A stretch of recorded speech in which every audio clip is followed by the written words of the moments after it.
NEET தேர்வுகளில் நடந்துள்ள குளறுபடிகளுக்கு பொறுப்பேற்று ஒன்றிய கல்வி அமைச்சர் உடனடியாக தனது பதவியிலிருந்து விலக வேண்டும் என்று தமிழ்நாடு மகிளா காங்கிரஸ் தலைவி ராமலட்சுமி வலியுறுத்தியுள்ளார்.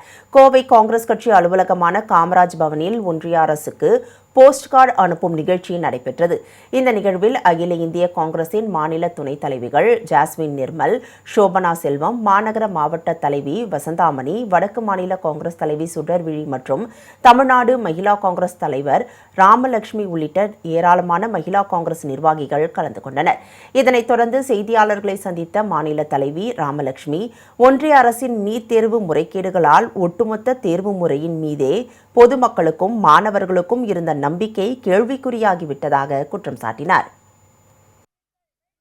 திரும்ப ரீ எக்ஸாம் எழுத வச்சு நாம இன்னி வெற்றி பெற்றுவோமா, ஜெயிப்போமா, தோல்வி பெறுவோமான்னு ஒரு மன குழப்பத்திற்கு மாணவர்களை தள்ளி அவர்களை மரண குழிக்குள் தள்ளும் மத்திய கல்வி அமைச்சர் தர்மேந்திர பிரதான் பதவி விலகும் வரை நாங்கள் எங்களது போராட்டத்தை தொடர்ந்து கொண்டே இருப்போம்.